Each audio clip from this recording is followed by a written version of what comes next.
To order. Louisiana Wildlife and Fisheries Commission meeting, January 6, 2026. We do the pledge and prayer.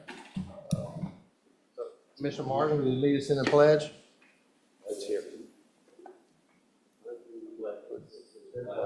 Of the United States of America, and to the republic for which it stands, one nation, under God, indivisible, with liberty and justice for all. Mr. Wall, could you lead us in a prayer? Sure. Father God, thank you so much for all the blessings that you've given us. Thank you for giving us this department, staff, this commission, all the employees and the agents, keeping our state safe, protected. Thank you for the holiday season where we can enjoy family and friends, but not to forget that you are at the center of everything that we do. In Jesus' name we pray. Amen. Amen. Thank you. Roll call, please. Kevin Segura. Here. Andy Brister. Here. Andrew Blanchard. Here. Jimmy Martin. Here. Gene Reynolds. Here. Jonathan Walker. Here. Nathan Wall. Here. Mr. Chairman, there are 7 commissioners in attendance, and we have a quorum, and Undersecretary McClinton is present for Secretary Bosworth. Okay. Thank you. Thank you, Ms. Susan. Okay. Agenda item number 4, approval of a January 6, 2026 agenda. Do we have a motion? Motion by Commissioner Blanchard. Second. Second by Commissioner Walker. All in favor? Aye. Motion passes. Okay, agenda item 5, adoption of December 4th, 2025 commission meeting minutes. Do we have a motion? Motion by Commissioner Martin, second by Commissioner Brister. All in favor? Aye. Motion passes. Okay, commission special announcements and personal privilege. Any commissioners have anything? Okay, I think Mr. Bordelon may have something. Good morning and Happy New Year, Mr. Chairman, members of the commission. Jonathan Bordelon, Deer Program Manager. We received confirmation this morning of a CWD positive deer that was harvested in Concordia Parish on Richard K. Yancey WMA. So that's a pretty significant result because not only does that bring us up to now 3 parishes with a CWD detection. This particular detection is just outside of our existing CWD control area.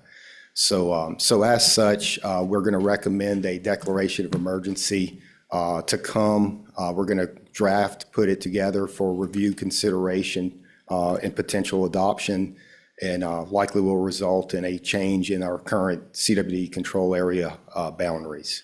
So with that, I can take any questions. Any questions? What's the timeline for you to do that? So the timeline on that, we're going to put a DE together.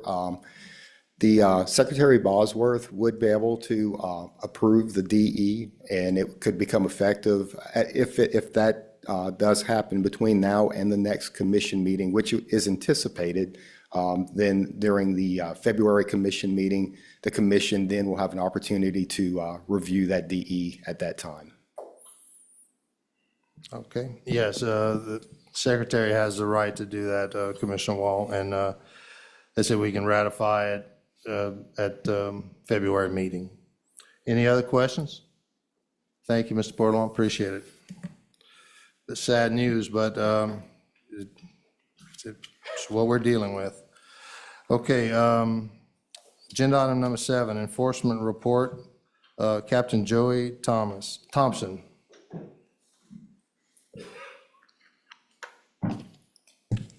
Good morning. Good morning. Since our last meeting, enforcement agents issued 1,676 citations. Additionally, enforcement agents investigated 1 boating incident in which no injuries or fatalities were reported. Agents also conducted 49 public assist on land and 30 public assist on water during this time period. Cases of note. The duck, coot, and merganser season opened in the west zone on November 15th and in the east zone on November 22nd. Enforcement agents issued a total of 60 citations for migratory game bird hunting violations statewide from November 21st to November 23rd. The citations issued are as follows: 18 citations for taking over the limit of ducks, 16 citations for hunting ducks without a federal duck stamp, 6 citations for transporting completely dressed migratory game birds, 5 citations for violating National Wildlife Refuge regulations, 3 citations for possessing untagged migratory game birds, 2 citations for hunting migratory game birds over a baited area or by aid of baiting, 2 citations for hunting ducks during a closed season, 2 citations for violating non-toxic shot requirements, 2 citations for rallying migratory game birds, 2 citations for hunting migratory game birds with an unplugged gun, 1 citation for placing bait to take migratory game birds, 1 citation for hunting migratory game birds without a Harvest Information Program certification.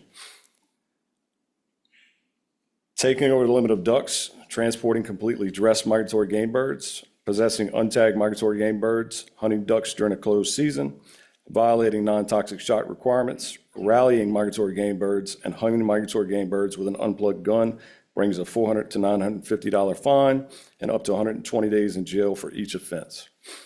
Hunting ducks without a federal stamp carries a $350 fine. Violating National Wildlife Refuge regulations, hunting migratory game birds over a baited area, placing bait to hunt migratory game birds, and hunting migratory game birds without a HIP certification are federal charges and are filed with the U.S. Attorney's Office for prosecution in federal court.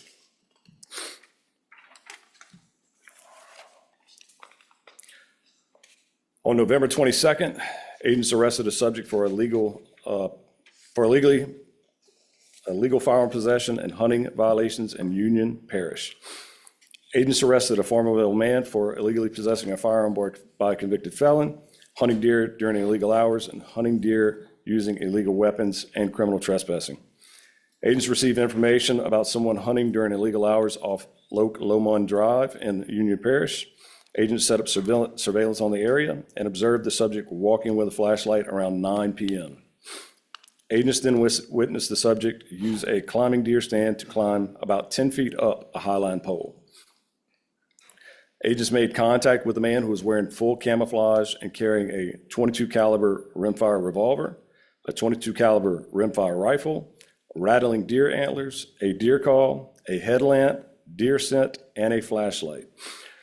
During questioning, the man admitted to agents that he was deer hunting.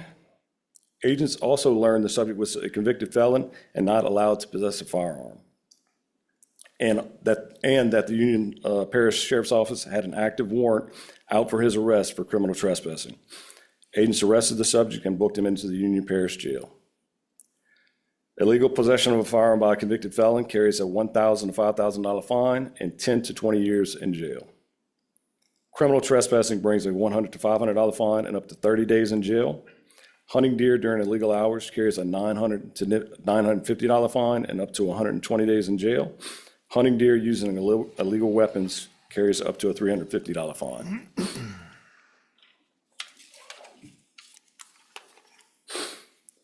On November 14th, agents cited a Zachary man for alleged deer hunting violations in East Baton Rouge Parish.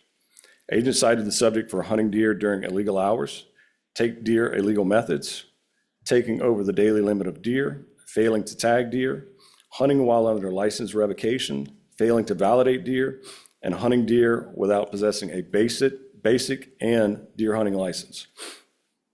Agents received information that the individual was hunting deer during illegal hours near Zachary. Agents did a background check and learned that the subject was hunting while under license revocation. Agents also received information that a person was hunting near the man's residence during illegal hours in the early morning hours of November 14th. Agents arrived on the scene and found him cleaning 2 does and 1 buck at his residence. During questioning, he admitted to harvesting the 3 deer earlier that morning during illegal hours by utilizing a spotlight and a shotgun. He also admitted to harvesting 2 bucks on 2 separate days in October during illegal hours, utilizing a spotlight and a shotgun. Deer hunting in this area of the state was open to archery only when the man harvested the 2 deer in October, and was open to primitive firearms only on November 14th. Also, the daily limit for deer in this area of the state, when he harvested the 2 does and 1 buck, was 1 antlered and 1 antlerless deer per day. Agents seized the 3 deer harvested on November 14th and donated them to a local charity. Hunting deer during illegal hours brings a $900 to $950 fine and up to 120 days in jail. Hunting deer using illegal methods, hunting while under license revocation, and taking over the daily limit of deer carries a $200 to $500 fine and up to 90 days in jail for each offense. Hunting without a basic license, hunting without a deer hunting license, failing to validate deer, failing to tag deer, bring up to a $350 fine for each offense. This subject will also face restitution totaling $3,200 for the replacement value of the illegally taken deer. Any questions? Any questions, commissioners? Okay. Thank you. Okay, thank you, Mr. Thompson. Okay. Agenda item number 8, receive and consider a notice of intent for rule changes establishing season dates and associated rules and regulations for the 2026 through 2028 hunting seasons. Dr. Jeff Duguay. Thank you, Mr. Chairman, Commissioners. I'm Dr. Jeff Duguay, Director over our Game Species Management Branch, and I'll present our proposed NOI for the 26-27 and 27-28 hunting seasons.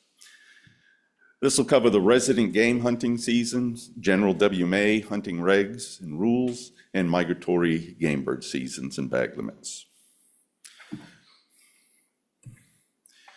We're proposing to add a youth squirrel season. This is on private lands only. It'll be the 4th Saturday of September for 2 days. And there'll also be select WMAs, and I'll cover some of these as well with the squirrel seasons. Our general WMA regs. We propose, in general regs, we propose to add opportunity within the CWD control areas. This is for deer area 1. So as you know, there's certain restrictions because of feeding bans. So we're proposing only within the CWD control area to have an earlier archery season. So for deer area 1, this would open the 2nd Saturday of September and close after 9 days. Antlered bucks only with or without velvet. So early in the season, they may still have velvet. So we don't want to restrict that. And then deer area 2 as well. And this would be the last Saturday of August for 9 days. And this is for both the 26-27 and also the 27-28 seasons. And also we have, you'll see this type of slide several times. As you may know, Fort Polk was changed to Fort Johnson. It's been changed to Fort Polk again. And then same thing with Camp Beauregard. It had been changed to Esler Field. Now it's changed back again. So that's what these name changes are. We're also providing some clarification on legal antlered deer. So they are defined as a deer with at least 1 visible antler of hardened bony material broken naturally through the skin, or antlered bucks with velvet covered antlers 3 inches or longer. Again, with the change to those CWD control areas, if archery is allowed, they may be harvesting bucks with velvet. And you may recall that there was a declaration of emergency for disabled American veterans that had been passed, allowing them to use any legal weapon during the primitive firearm season. So we'd like to make that permanent, as well as make it apply to all licensed disabled hunters. So this is for disabled vets and all licensed disabled hunters. And also, this concerns allowing increased gathering and removal of edible wild plants. So in order to do that, we're requesting striking through the hard mast and wild plants that can't be removed from WMAs, and adding that nuts can be removed as well as wild greens. And then also along with that, striking out the removal of vegetation, which would allow people to gather certain edible wild plants. And again, name change. And same here. And this is clarification on charter fishing guides. The current language does not allow for any guiding on these WMAs. And this is clarifying that licensed charter fishing guides are allowed on WMAs,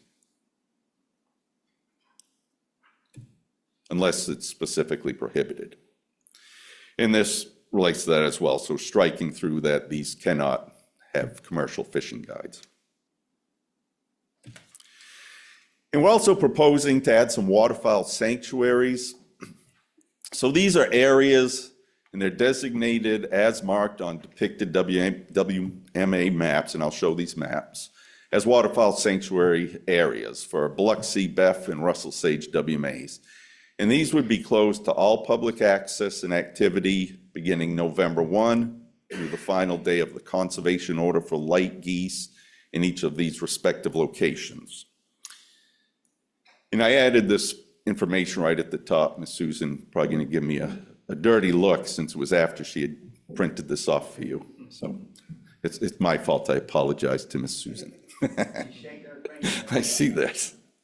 All right, Biloxi Waterfowl Sanctuary. So what we did was the staff, they investigated opportunities on the landscape where we could possibly have sanctuaries at these WMAs.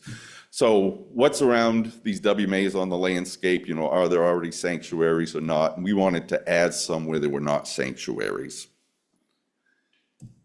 Beff is another one. And the reason we wanted to do this is there's been research conducted. And what this research has shown is that when there are waterfowl sanctuaries, that you tend to have increased distribution of ducks in the area, and also the numbers of ducks as well. So basically the idea is to try and hold these ducks longer, and holding them longer, they'll be on the landscape longer, give increased opportunity for hunters. In fact, studies have shown that if you don't disturb these sanctuaries, there's increased harvest opportunities for hunters, which may seem counterintuitive. So you got this area where individuals can't hunt, but what they found is that within a 5-kilometer radius, harvest tends to be higher for these hunters, so there's more opportunity. So basically what's happening, these ducks are moving and they're coming back to these sanctuaries, so that's providing opportunities for hunters. Whereas if you don't have these sanctuaries, there tends to not be as much opportunity for hunters. And they found that if you have pedestrians in these areas, so people walking around, for example, vehicle movement, that disturbs the waterfowl. So that's why we're proposing to not allow public in these areas during this time.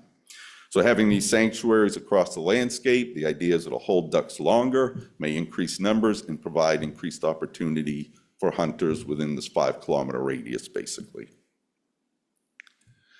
Okay, this is just a clarification on Alexander State Forest. Turkey season has not been opened, but it wasn't in the hunting pamphlet, so there was confusion by individuals. So we want to clarify that it is in fact closed. And you'll see several slides as well on clarification on small game hunting on WMAs, such as Big Lake in this case. So we're clarifying in relation to the deer seasons when people can be out there squirrel hunting with dogs, without dogs, and that's what these slides are relative to. So in this case, for example, small game, same as outside, except closed during the either sex firearm deer season, and open to squirrel hunting during the spring season, during these dates. Beagles are allowed for rabbits and dogs for squirrels from November 1st to last day of February, except during firearm season. And again, Beth, same idea. So we're just clarifying when these seasons are and are not open. So we're not actually changing them, it's just clarification. FWMA, we're proposing to add a youth small game hunting season from the fourth Saturday of September for 2 days. Vogue Shitta WMA. Okay, this is a new wildlife management area that had been approved previously by the commission. So we're setting regulations for them. One is with vessels, We're proposing internal combustion engines be prohibited, but trolling motors allowed. We're also proposing a deer archery season. This WMA, which is in Deer Area 4, is roughly 1,600 acres, so it's not a real large WMA, and we're proposing archery only. Also a turkey season. We're proposing a general lottery that will be open the opening day of statewide season for 2 days. Second Saturday of statewide for 2 consecutive days by lottery. And also small game and waterfowl, same as the outside, except closed for waterfowl after 2, closed for squirrel hunting during the spring season, and beagles allowed for rabbits, dogs for squirrels, February 1 to the last day of February.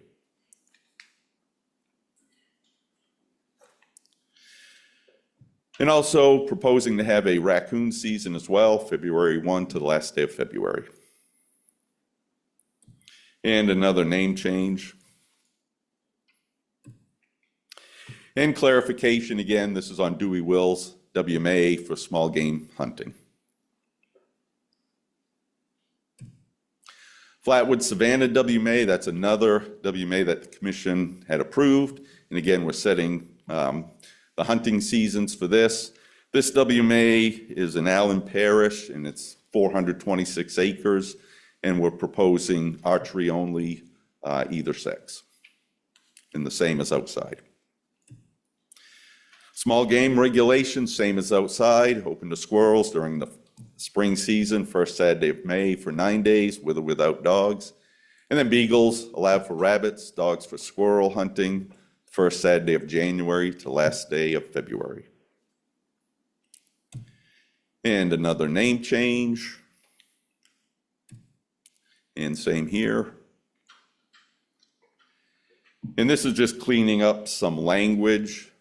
It's not generally an area supervisor on this WMA, so they should contact the Lafayette office. And this is adding a youth turkey season on Hutchison Creek WMA. Same as turkey in general, same as outside, but youth would be the Saturday and Sunday before the opening day of the statewide season.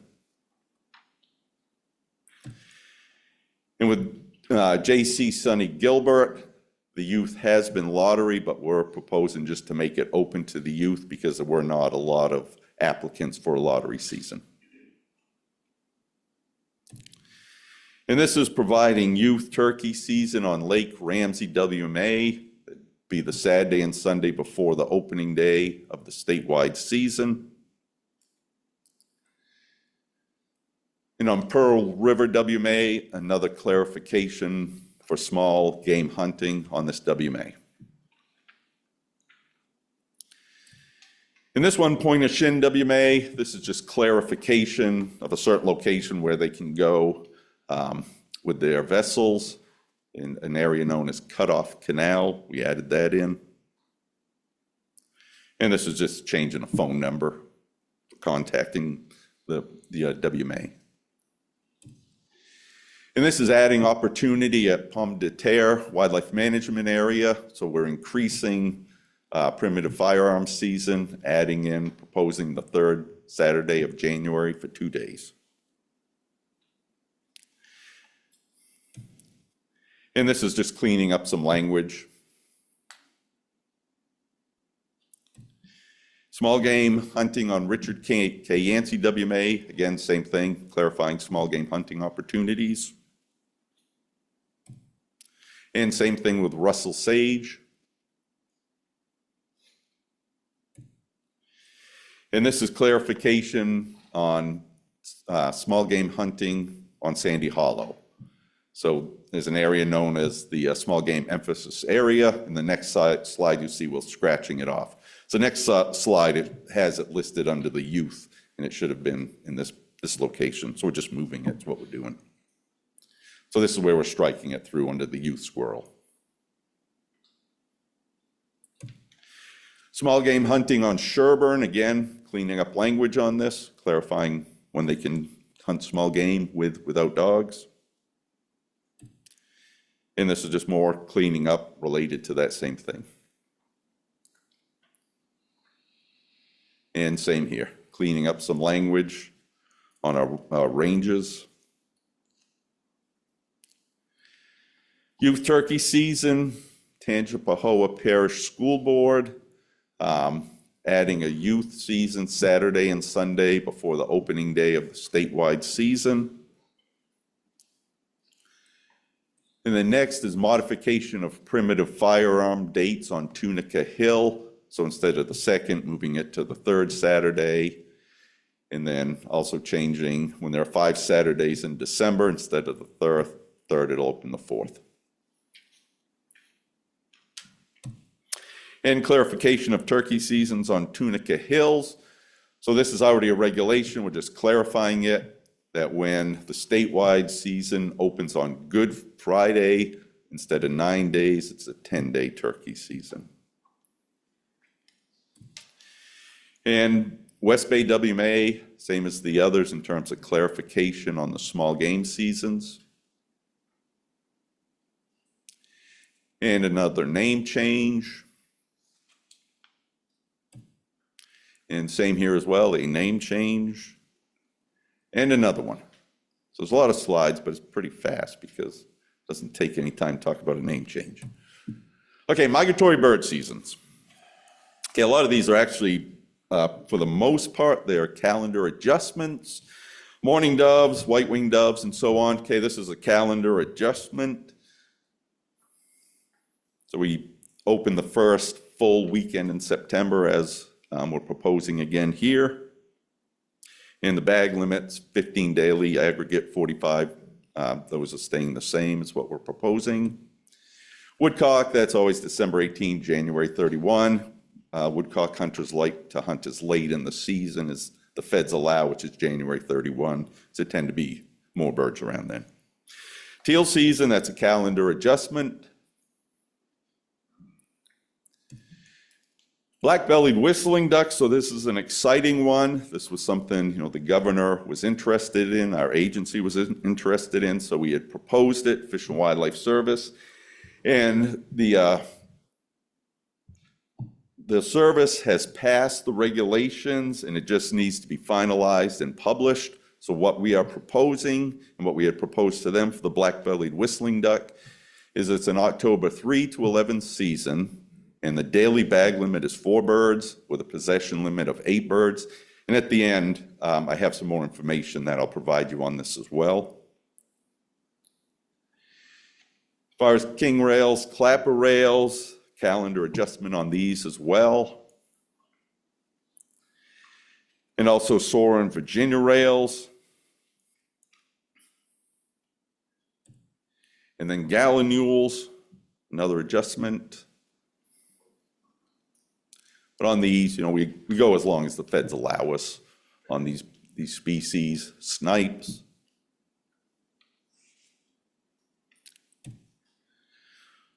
Okay, and then for the ducks, coots, mergansers, that for the most part is more or less a calendar adjustment. You can see with the youth, instead of November 8th, 9th, we're moving it earlier to open on the 7th and 8th.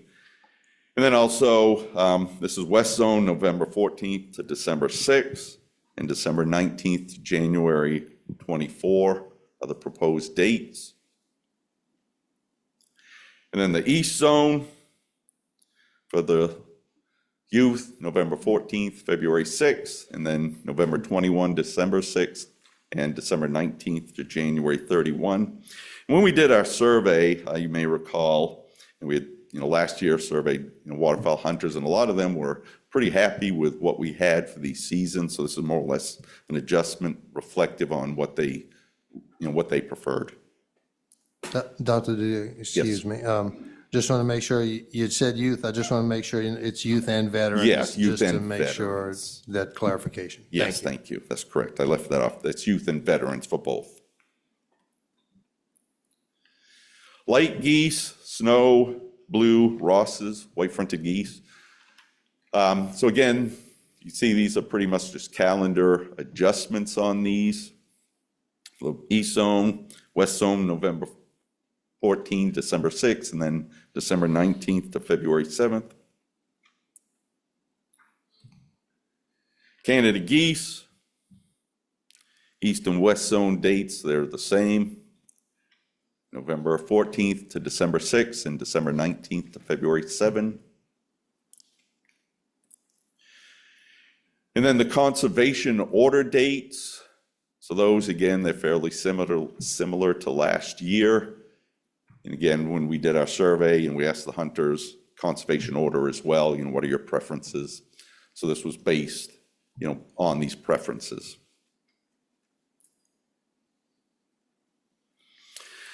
Extended falconry season dates. So these are, for the most part, just minor adjustments. We do have a few falconers statewide that take advantage of these. Although with avian influenza, they don't participate with the duck hunting as much. And then finally, more information on the black-bellied whistling duck hunter requirements. So what we're proposing is that all hunters that participate in this black-bellied whistling duck-only season in October, that they obtain a free permit from us. Because what we need to do as an agency is monitor the hunter interest and hunter activities. So we need to report to Fish and Wildlife Service, how many people are taking advantage of this. And we're asking them to report how many days they're out there hunting, so their hunter effort, and also their harvest. So we want to know how many people are out there, how many days do they expend hunting these ducks, and how many ducks do they harvest. And we're asking them, proposing to ask them to send us this information within 15 days of the close of the black-bellied season. Then we can tabulate the data, we can have information to give to the Fish and Wildlife Service. And that's everything that I'm presenting this morning. If there are questions, I'll be happy to answer those. Very good. Thank you, Dr. Duguay. Any questions? I do on. Commissioner Bristol? Yes. On page 21, the Beth River Sanctuary, can you go back to that? Yes.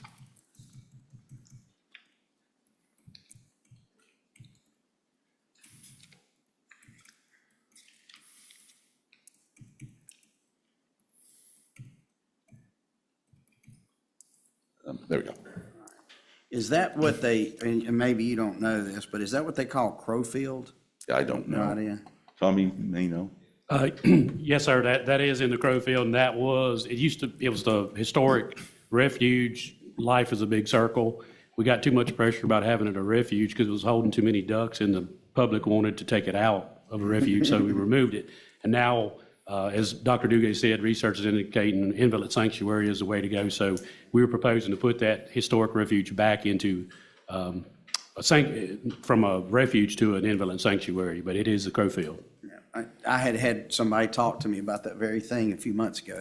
They're going to think I worked a miracle. Excellent. Thank y'all. They'll be very happy with you. All right. Okay, any other questions or any changes or? Yeah, I have a few comments and a possible change. Okay, Commissioner Walker? Thanks, Jeff, for the presentation, and thanks to everybody at the department for working on this. Because we definitely have some notable changes, especially with the black-bellied whistling duck, Yes. so that's exciting. First off, regarding the teal season, I see we still have another 9-day season this year because we're below the average count of blue-winged teal. And so certainly that's a disappointment. I know it was a bad teal season for most South Louisiana hunters this year. And we're hopeful that, it could possibly change next year. And do we know when that data comes out to give us the opportunity to move that from a 9-day to a 16-day season? I think, maybe Tommy or Randy will know, but I think they used a 3-year running average on that. Right, and I know it's just below the number that we need to achieve. I just don't know when that data comes out. Do you know that date, Yeah, so Randy? Actually, they'll collect the data in the May breeding survey, and we won't get that information until September for next season. Okay. And hope, but, information we've received and looking at the precipitation maps is that we've got a lot of snow on the ground and some precipitation in the Prairie Pothole region. So hopefully, fingers crossed, that the Blue Wings will respond. Yeah, absolutely. Thanks. And I know from our standpoint, it looks like we've chosen the later dates for the teal season since it's only 9 days. What we've heard as a commission from the public is that, there's more of a likelihood of us getting a cold front and a push of blue-winged teal if we have those dates a little bit later on a 9-day season. If it's 16, obviously we're covering 3 weekends, but for 9 days, we're kind of limited there. Yep. Secondly is the black belly whistling duck season. Again, we're kind of taking what the feds have given us because I know from us and from the public, we're hearing a lot of, man, we're already going out to shoot teal during a teal season. It'd be nice to have the addition of killing a black belly whistling duck in that limit, but that wasn't an option for us this year. Is that correct? That's correct. Yes, Okay. we had discussed that with them. Yeah, ideally, in a few years, if this thing is a success, as a commission, we would love, if we were given the opportunity to do that, we would love to have those either as a part of the teal limit, especially as an addition of the teal limit, I think is what the public would want. So we'll take what we can get at this point, and be excited about it. But I know there's a lot of folks that will be excited about this news. Yes. Mr. Toomer? Yeah, and so to reiterate what you said, can't thank Jason enough. We basically came up with this proposal that we presented to the Flyway Council, and then it went to the Service Rules Committee, and it was passed for the black belly whistling duck season. So what we have is what was approved. It's an experimental season, and it cannot be changed, all right? But we've had discussions with the chief of the Fish and Wildlife Service and the chief of Migratory Bird, and we've reiterated our desire is to move this into possibly the early teal season. So that's kind of where we're at. But while we're collecting data, we need to, it's going to be static. It's going to stay the first Saturday in October for 9 days. So we'll do that. And then as we get data and we prove that we can handle this, they are open to moving it into other seasons. So that's our intent. And to back up to the early teal season, it's not based on a 3-year average. It's based on the May breeding, the survey that we do. So just to clarify everybody, that's what it's based on. So, that if it was a 3-year average, we'd probably still be at 16 based on a 3-year average because we did have a 16-day season 2 years ago. So just to clarify that so everybody's aware. Thank you. Okay, thank you. Great, thank you. One thing, I just wanted to thank Tommy and Jason on their work with U.S. Fish and Wildlife that getting this black-bellied tree duck season. That's really important, and it gives people, hunters, other opportunity to kill more birds, and there's a lot of them around here. The population is increasing, and thank y'all for y'all's efforts. Yeah, we won't leave Randy out. He's actually our Mississippi Flyway Randy, Council rep. I'm sorry, Randy. Yeah, no, but all of y'all working on that. It's great. Great work. Thank y'all. Great, thanks. And one other comment on the season dates. If you'll notice in the west zone, the speckled belly season is now open concurrent with duck season. Again, we heard from a lot of the public that have said, especially this year with the mild temperatures, that they're seeing speckled bellies in South Louisiana later and later.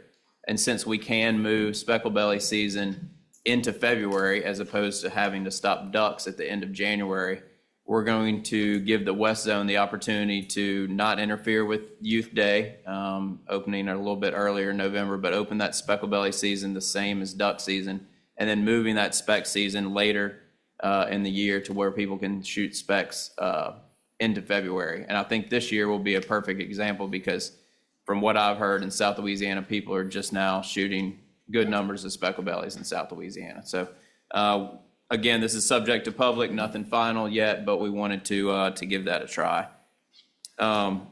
Also appreciate all y'all's work on creating the sanctuaries on the 3 WMAs. I think that's a great start to, as a waterfowl guy on the commission, our goal is to not only hold more birds in the state, but to give people the opportunity to harvest more birds in our state.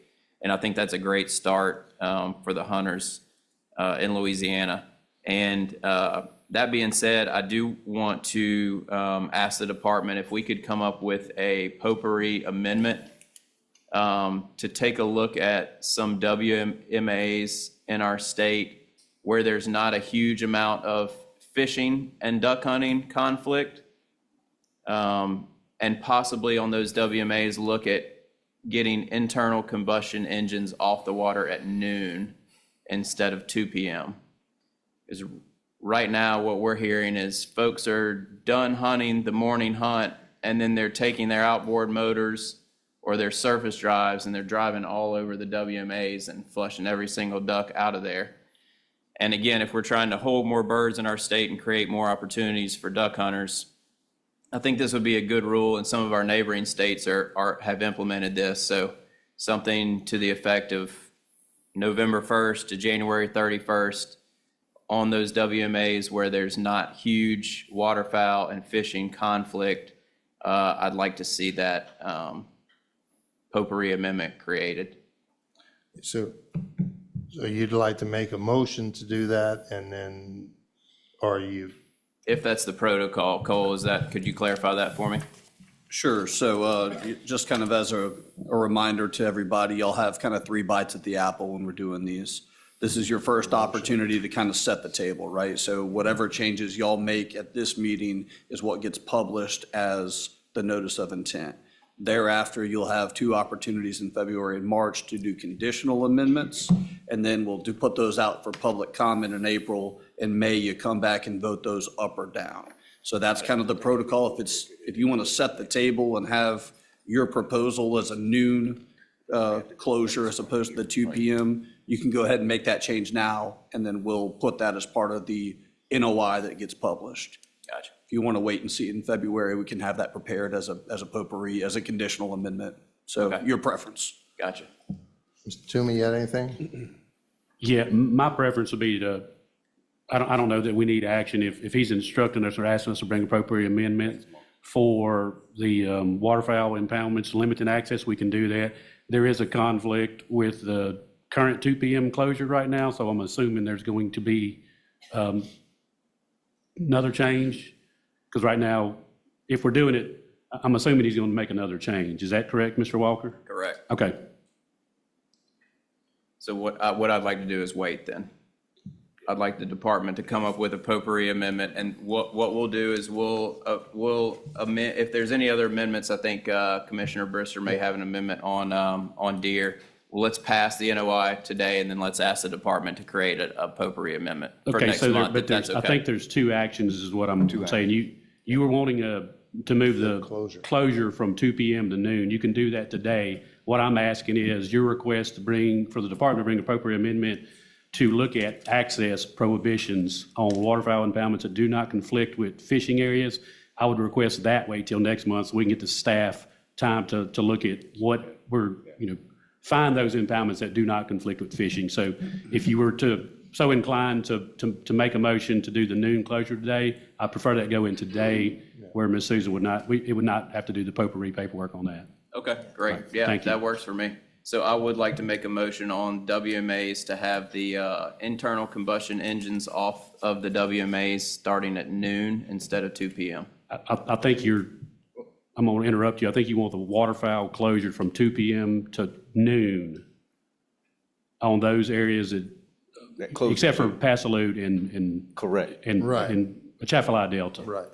Except, Thank you for the All right, so, clarification. so everybody, the motion would be to change the WMA waterfowl closing time from 2 p.m. to noon for all those WMAs except for Passalute and Atchafalaya Delta. Atchafalaya Delta. Thank you. motion by Commissioner Walker, second by Commissioner Brister. All in favor? Aye. Aye. Okay. That amendment. Thank you, guys. Passes.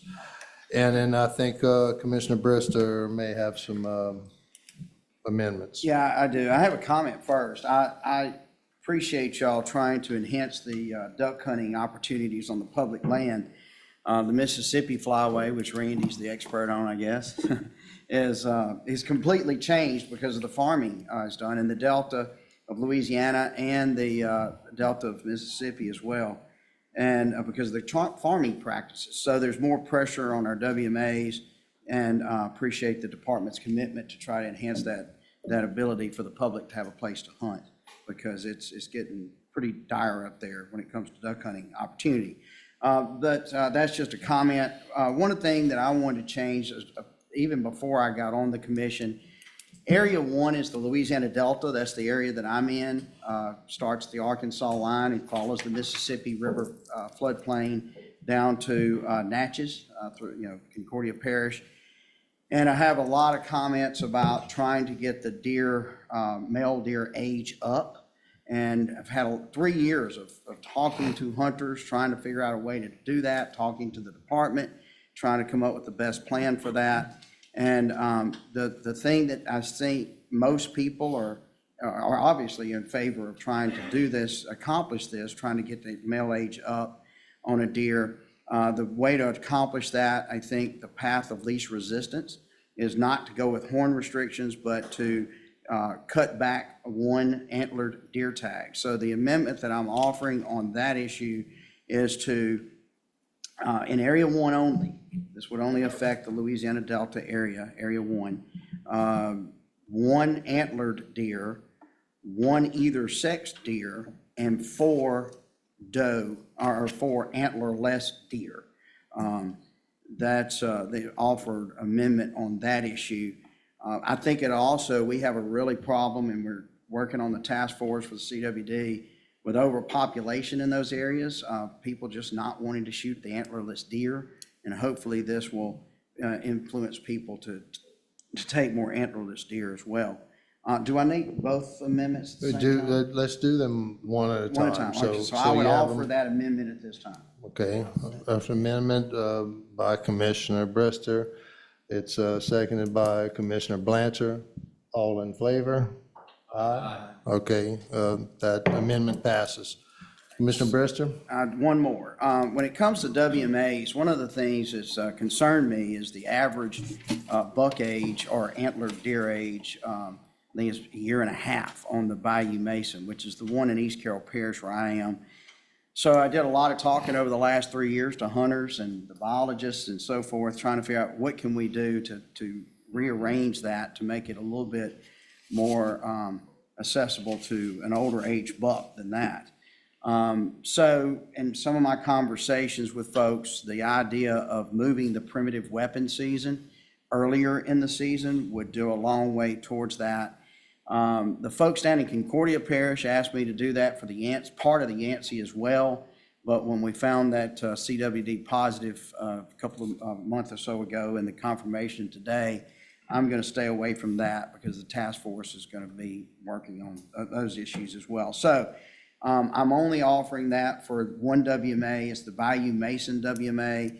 If you were in the Lake Providence meeting, you had a whole presentation about that WMA. It's some of the best hunting habitat, whitetail deer habitat in the state, surrounded by soybeans and corn. So it could really produce some good deer in a hurry. And so I want to offer an amendment to the NOI to move the primitive weapon season to that Bayou to 7 days following the managed hunt, which is generally 3 days following Thanksgiving. So generally speaking, there's a rifle season starting Friday and it goes Saturday, Sunday of Thanksgiving weekend. So this season proposed with primitive weapon would start the next day and follow that for 7 days. And so I offer that amendment at this time for that WMA. Do y'all have the dates of? Yeah, we would just plug in some generic language. It would be Monday after firearms or managed hunt, right. Monday after Thanksgiving for 7 days. Very good. Okay, so we have an amendment offered up by Commissioner Brister. Do we have a second?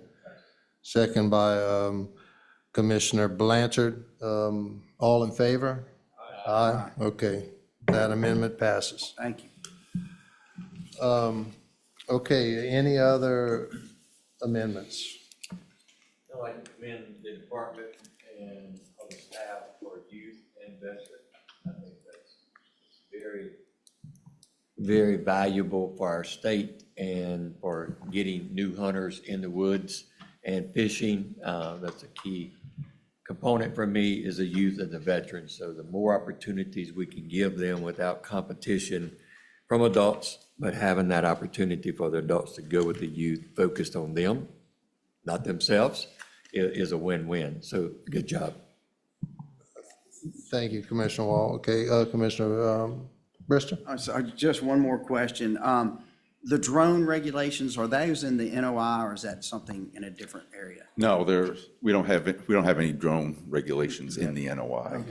But The current language states that you cannot recover wounded animals using a drone right now. It's not been highlighted because no changes But have it's been in the made. NOI. So, Yes, sir. Yeah, what I would like to ask the department, and when they're doing their research for Mr. Walker, that maybe you could compare some other states, southern states that use, that have drone regulations differently, to see how ours compare to it, and maybe in February, see if we might want to do something with that. But I just asked that as a request.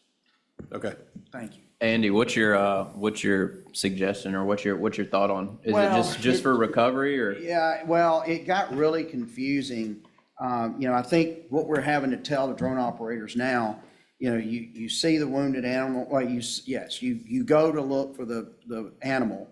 If you see it's wounded in any way, can move at all, then don't share that information with anyone and back out. And that's kind of the standard that we've been kind of following the rule.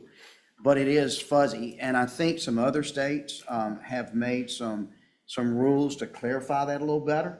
And I think we just need to look at that.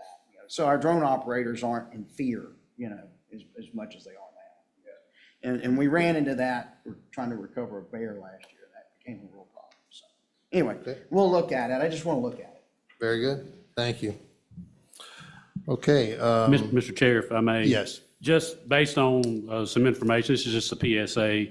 Based on the information that Jonathan gave us this morning about the CWD positive, we will be bringing an amendment possibly to Area 6 deer regulations to have a CWD trail zone that early archery velvet season.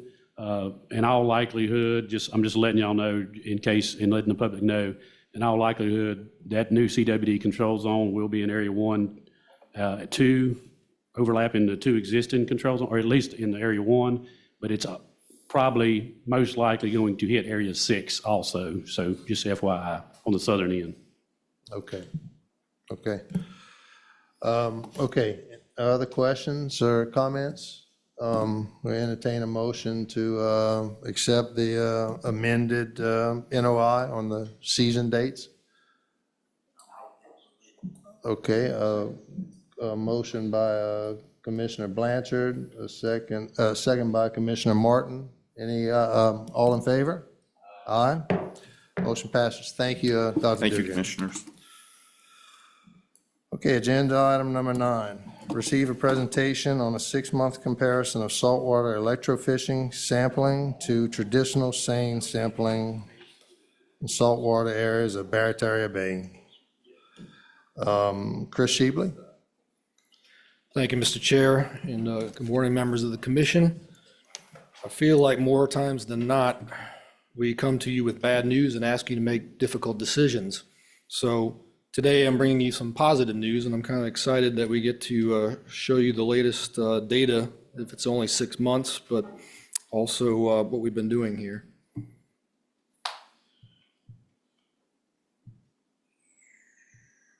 Okay, so a little bit of history to start out with. I'll be brief, but I'll move through this just to set the baseline for why this is very important. So for the past 40 years, going back to 1985, our department's been pulling a 50-foot beach seine to sample young of the year and juvenile species in the marsh. But as you can see by those pictures on the right side of the screen there, our marsh has been beat up pretty bad by repeated multiple hurricanes over a short period of time. And it tends to shear off the marsh and leave kind of like a cliff-like edge just underneath the water. And the seine is becoming less and less effective over time in its ability to capture those species as well as that size class of fish. So we sought to find better ways to fill those data gaps. So going back to 2016, it's kind of the history on how this all started. Jason Adrians and I wrote a grant for funding from U.S. Fish and Wildlife Service to study salt marsh top minnows. And there's a private NGO that petitioned for salt marsh top minnows to be listed as an endangered species. The salt marsh top minnow is a type of killifish. It's similar to like a cockahoe that you're familiar with for fishing, just a little bit smaller. But 90% of its endemic native range is within the state of Louisiana. It ranges into Texas and just on the edge of Florida and Alabama. But 90% of its home range is within the state of Louisiana. So we understood the concern, but we also tried to find a better method to be able to sample that species. And we decided to try to use some electrofishing. So electrofishing has been around for many years, probably multiple decades, in inland fisheries sampling in fresh water. Our inland fisheries staff have used this model, Smith Route 9.0 GPP electrofisher, for many years. And we modified one of our net boats in marine fisheries to have a safety railing and used this electrofishing unit to sample in the estuary in Barataria. So if you think back to 2016 through 2018, we had high river events, a lot of flooding, spillway openings. The salinities at that time were a lot lower than they are currently today. However, that unit largely loses its effectiveness above salinities of around 19 parts per thousand. Full seawater, for reference, is about 35 parts per thousand. Also, this electrofisher is no longer in production, so we're not able to purchase any more of this unit. So we established a population density model for salt marsh top minnows for the U.S. Fish and Wildlife Service, and the results of doing that sampling from 2016 to 2018 actually result in the salt marsh top minnow not being listed under the Endangered Species Act. The U.S. Fish and Wildlife Service used our data, and the petition was withdrawn. So some positive news for once there. Also, we started sampling side by side with our seine stations beginning in 2018 through 2023 for Coastal Protection and Restoration Authority. They have some sampling that they call a SWAMP. It's an acronym for different areas of Barataria Bay and also east of the river in the Pontchartrain Basin. So we sampled multiple seine stations at the same time with the electrofishing gear and the seine sampling gear to see if there was a difference between those two types of gear side by side. And the table at the bottom shows when you compare the seine catch rates over that time period from 2018 to 2023, the electrofishing samples had substantial increases in catch rates for all those stock assessment species listed there, with the exception of black drum and Gulf menhaden at that time. So I highlighted red drum and spotted sea trout and southern flounder. So the first red drum, you can see the catch effort for the 50-foot seine was about 3.32 catch per unit effort, where the electrofisher was 14.70. And that's a difference of about 342% increase for the electrofisher over the seine sampling. Spotted sea trout was a 633% increase, and flounder was 1,683% increase in catch effort from the electrofisher over the seine sampling.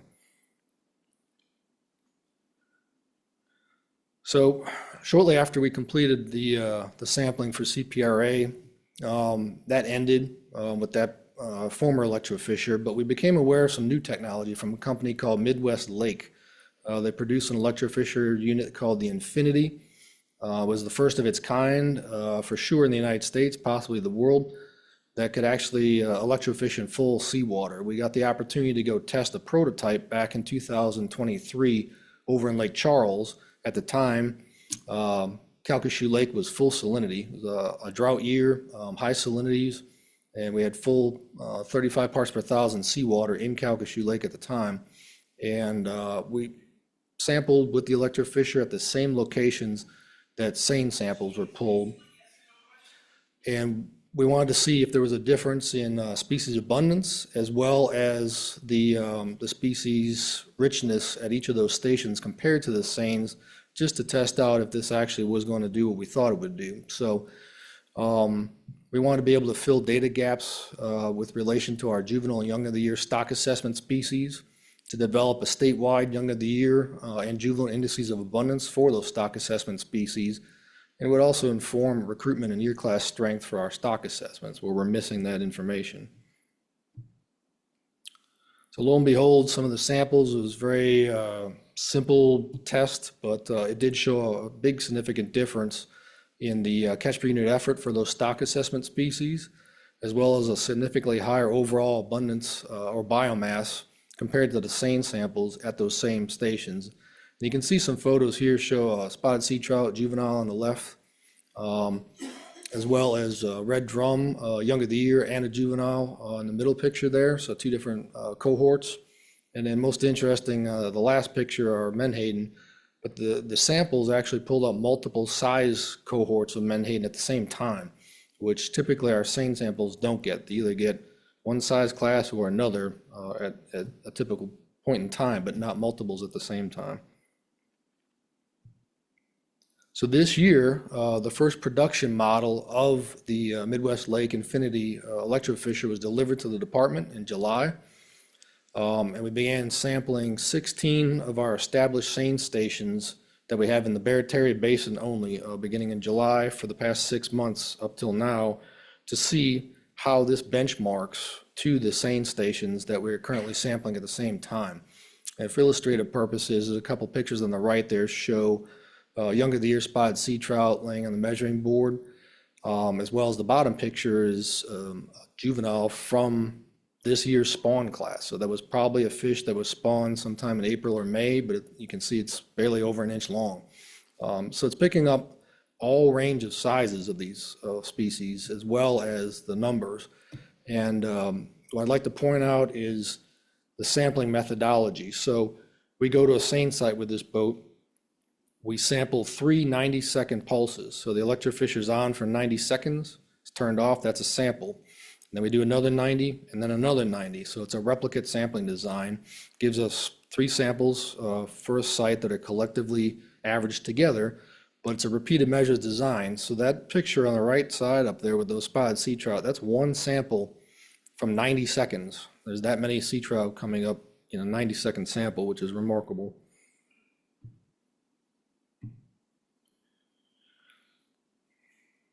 So the pilot study that we're conducting this year, this is the first 6 months of results, but it will go for a full 12 months, and then the boat will move to a different basin, and then we'll benchmark that basin against the same samples in that basin to come up with that same factor that we're doing in Barataria right now. So the idea is to monitor the relative abundance and distribution of the young of the year and juvenile life stages of those important stock assessment species that you all see and approve the stock assessments this past year. So spotted sea trout, red drum, sheepshead striped mullet, and southern flounder. You did the last 3 this year. We're developing indices of relative abundance for use in those stock assessments, but also we want to develop a statewide standardized quantitative fishery independent electrofishing survey methodology to replace the seine survey ultimately across the state. But in order to do that, we need to benchmark the electrofisher against those seines in each basin in order to see, is it actually doing what we think it's going to do? If we can establish a baseline for young of the year juvenile relative abundance estimates for those stock assessment species, as well as a time series of the indices of relative abundance for young of the year juvenile finfish, those can be used in the stock assessment. So here's a quick map of the 16 stations that we are sampling with the electrofisher as well as the seines. So the seines are done basin-wide every month, and then we go to the same locations with the electrofisher and conduct that repeated measures sampling design of those 3 90-second samples that are averaged together. You can see on the right-hand side is a picture of the vessel in operation, and I threw a picture of what I thought was one of the most unique fish we've sampled so far this year. That's a young of the year triple tail, and it was sampled in the marsh. You don't typically see triple tail up in the marsh, and we really haven't picked up those with the seine at all. And you can see by the size, you're looking at a less than 6-inch long triple tail. But it samples pretty much everything. Everything that's in the marsh, you actually can see with this technology. It's remarkable. So So I've got some data here, and I realized that the table on the left is hard to see, and it's not meant for you to see it, but it's to give you the dramatic picture that this technology has actually sampled 86 species to date. So the table on the right-hand side here, or column on the right-hand side of the left slide, is the electrofishing species count, and the left side of this is the seine species count, which has only sampled 77 species to date. Now, the reason I put this up here is because there's some folks that believe, well, electrofishing is biased to the size of the fish. So some electrofishing units may sample a size bias of large fish only and not actually sample the smaller species, or vice versa. It may sample the smaller species and miss the larger species. And I can say that that's not the case with this. This samples everything from juvenile spotted sea trout under an inch long to anchovies, silver sides, all the way through the typical stock assessment species that we're concerned about here. So looking over at the right-hand table, you can see that spotted sea trout, they're the 9th most abundant species that we've sampled so far in the past 6 months, compared to 28th most abundant in the seines, which is all the way down here. Also, red drum, the 11th most abundant species in the electrofisher, and they're not even on the table I have here because they're 37th most abundant in the seine samples. Sheepshead are 13th most abundant with the electrofisher, and they're 50th most abundant with the seine samples. Flounder, all the way down here, is the 24th most abundant fish we sample out of those 86 species with the electrofisher, and we sampled none with the seine so far, 0 in the past 6 months.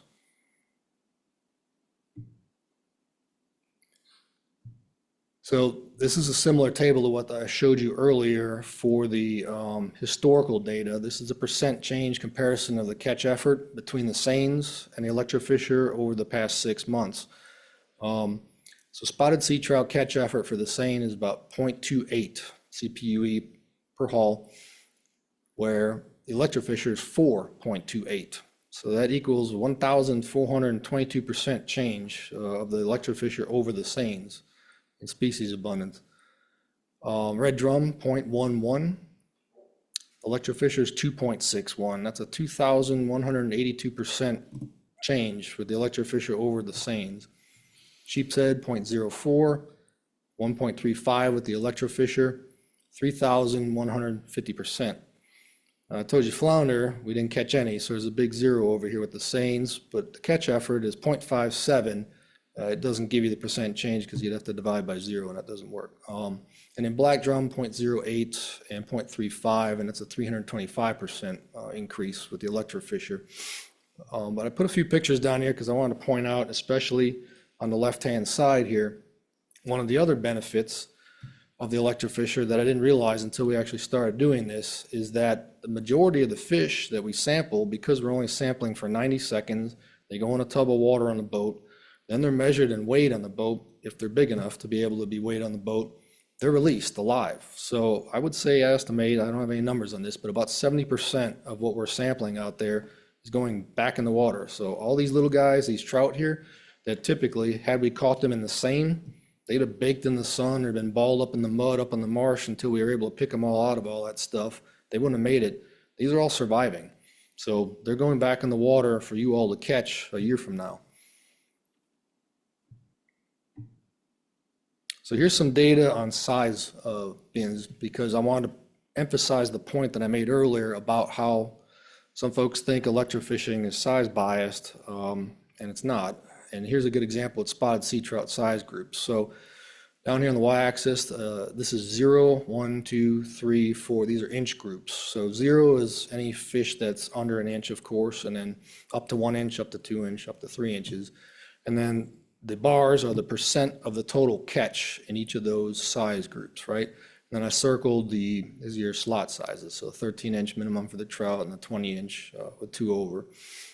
What I find most interesting about this is that you look at the electrofishing, those are the orange bars, you get a really nice bell-shaped curve on the size comps that are coming out of the electrofisher, where with the seine samples, there are high spiky data that's missing with large data gaps in certain sizes in here. So you have a more representative sample with the electrofisher than you do with the seines across those size groups, which is important for fisheries management because it allows us to be able to track those age classes over time. If we can look at steady monthly sampling over 12 months and track those age classes, we can track them in multiple years until they get to this slot fishery size and enter the fishery.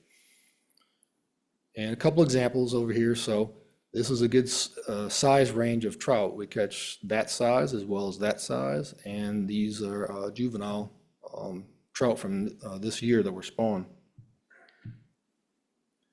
Sheep's head is kind of interesting as well. Jason would tell you that this somewhat mimics what you see with the gillnet indices, where we've got a bimodal distribution on size groups that are coming through with sheep's head, where it's very broken and spiky from the seine samples as well. So it does not give us a good representative sample.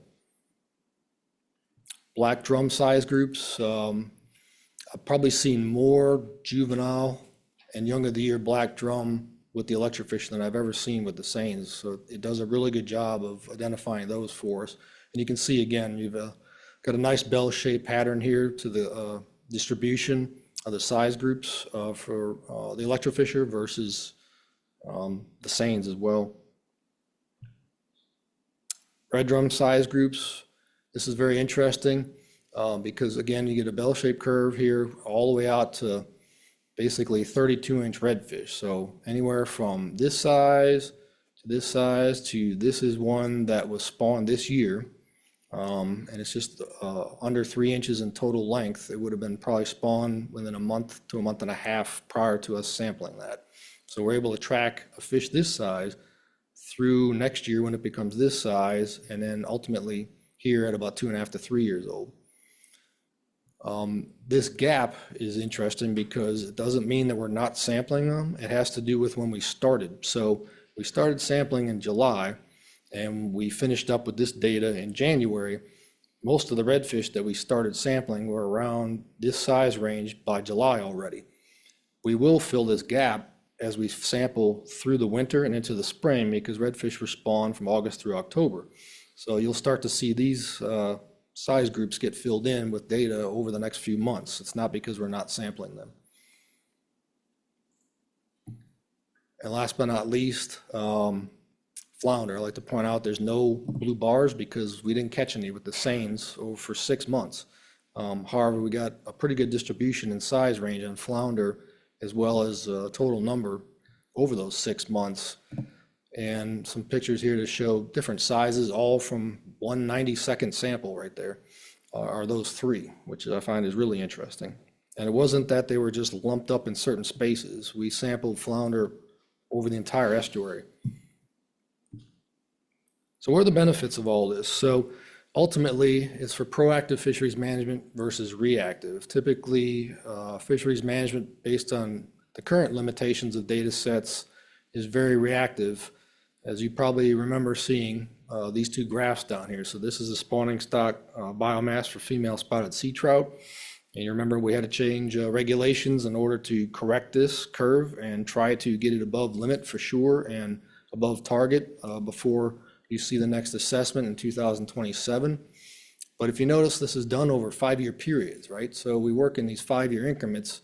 We don't know exactly what's happening in between those 5-year periods to be able to adjust this at an earlier time. The hope here would be that we would get data throughout that 5-year period for those juvenile indices of abundance to perhaps recommend some changes to you all in a more timely basis instead of every 5 years. And those changes could be less draconian than having to have massive bag limit changes or massive size changes to maybe correct some of this and get things back closer to target before they get this far below the limit.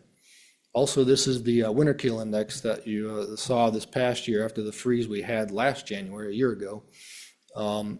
We hope to be able to better track the impacts of events like this with the electrofisher because we'll know how it impacted that cohort or that year class of spotted sea trout or red drum or any of those species as we go into the next year instead of having to wait for an assessment to do that.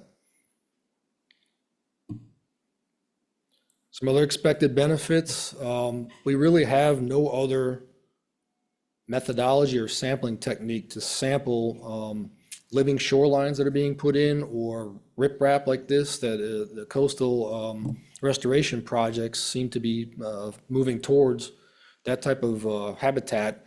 I couldn't tell you what what colonizes that habitat when it goes in or the benefits of those habitats to fisheries, with the exception of this boat, because it can sample along the edge of all that and pull all the fish out of it.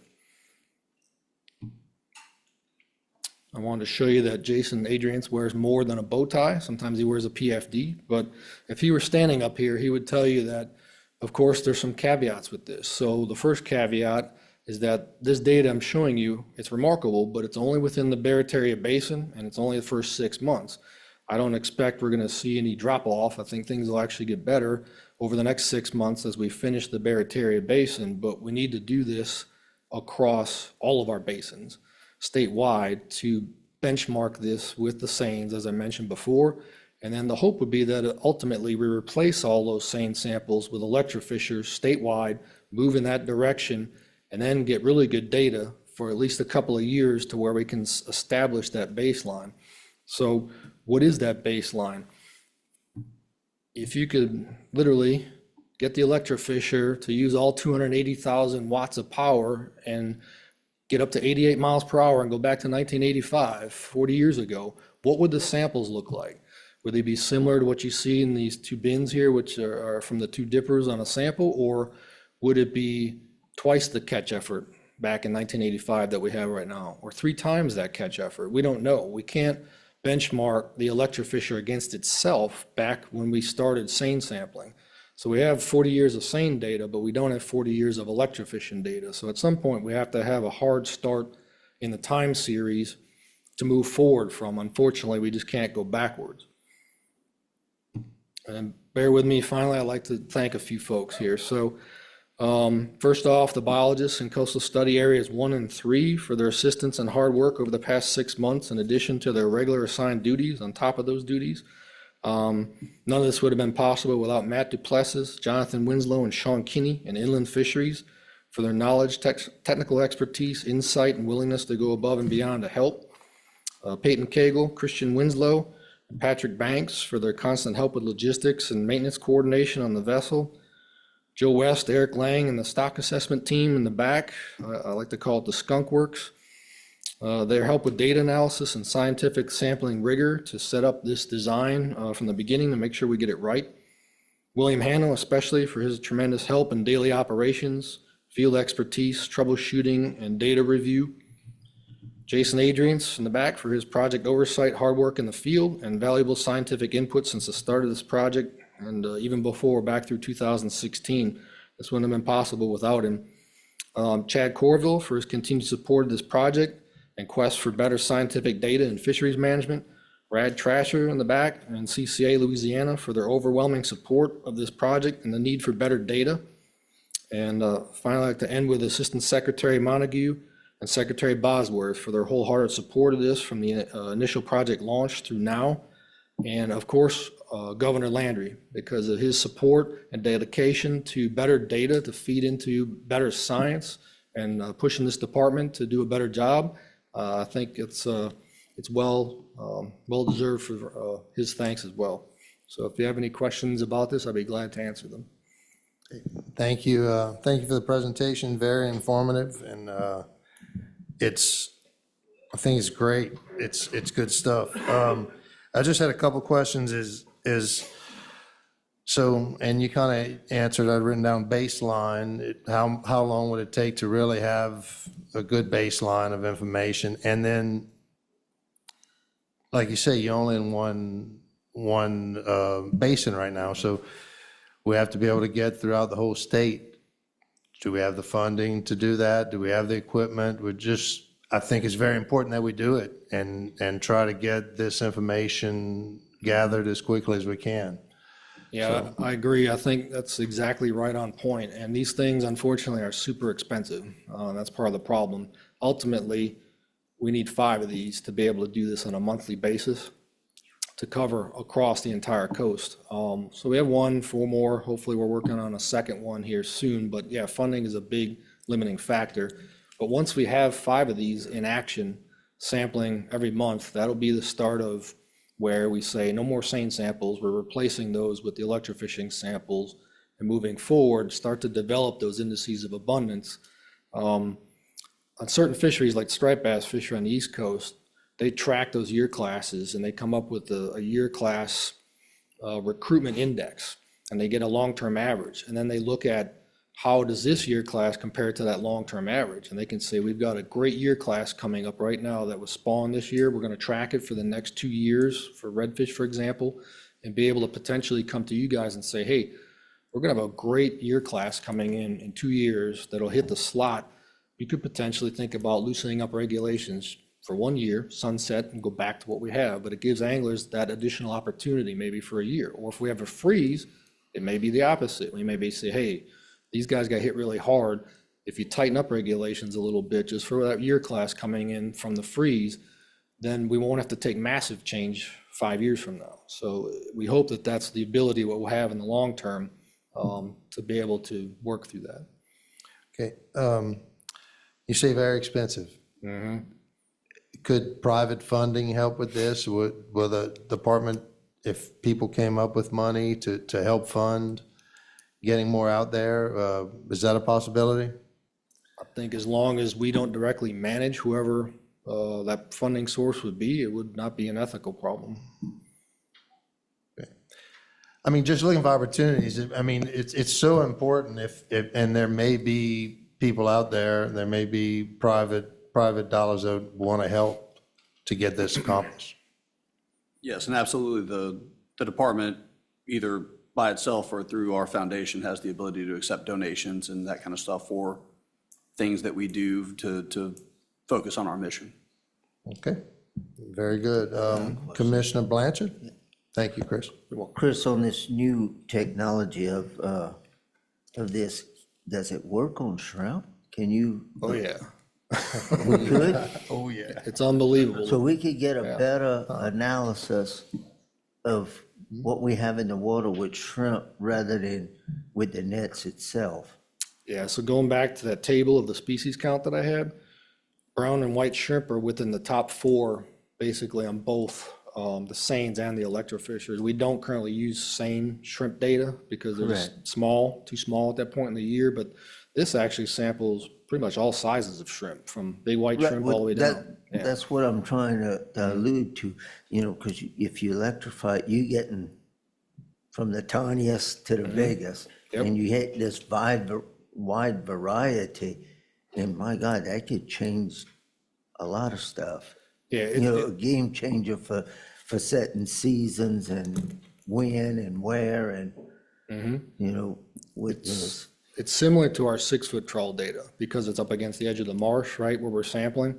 We're not sampling in the open water locations. Correct. Like where we pull the bigger trawls. So I think that would be the difference. Right. But yeah. Very good. How, on the funding on this, and I'm only throwing this, and I know it's expensive, we probably don't have that type of money, but could you use, for the shrimp industry, if we went to the shrimp task force and asked for a certain amount of funding, could that be possible to? I don't know if that ethically would be good because we manage the shrimp. I know look, we may not have, it might be a drop in the bucket, this thing might be millions of dollars that you're looking at right here, but I'm only asking the question, because it could possibly save an industry, that's it. Yeah, it wouldn't be novel for industry-specific task forces to expend some money towards the mission of not only the task force, but also the department. Correct, okay. Very good. Yeah. Any other questions? Thank you, Mr. Shebley. Appreciate it. And very informative. Agenda item number 10, receive and consider a notice of intent to promulgate a rule establishing on-the-water fillet lengths for spotted sea trout and red drum when transporting those fillets under certain conditions per Act 36 of 2024 regular legislative section. Jason Adrians, Marine Fisheries Biologist. Thank you, Mr. Chairman, Commissioners. So yes, this is, you all saw this last month, so I'll try to be brief over the background and need and get us down to the notice of intent. So if you recall, last month's meeting, we provided you with this data on fillets and sought some guidance from you and input and in terms of what you'd like to see in an NOI and when you'd like to see it. You asked us to come back this month. This NOI, as was in the title, is required because of Act 36 of the 2024 regular session. Previously in statute, there were some length limits set for fillets. Those were removed after the recent changes with spotted sea trout and red drum regulations, and the legislature tasked this commission with coming up with those size limits for the allowance for fillets on the water. And we went through a year-long process of measuring fillets through a standardized process throughout our coastal study areas. So that data, you saw this last month, there was a pretty good relationship between total length of the fish and fillet length. You can see there, it was over 90% of the variation is explained by those two measurements. So there's a very good correlation between the two. This graphic here is different than last month in that I did put this one in inches, just for a little ease, if you all want to be able to look and see where 13 inches falls or 18 inches for red drum. But we can go back to that if we need to. So moving on to the notice of intent. The first part of it is just language that mimics what's in the act, that defines how those fillets on the water are allowed and the conditions for that in terms of launching south of Highway 90, being on the water or at a camp only accessible by water for 2 or more days. Fillets have to be separated by species, labeled, enough skin left on those fillets for identification. The next part is where we get into the meat of the allowances per species.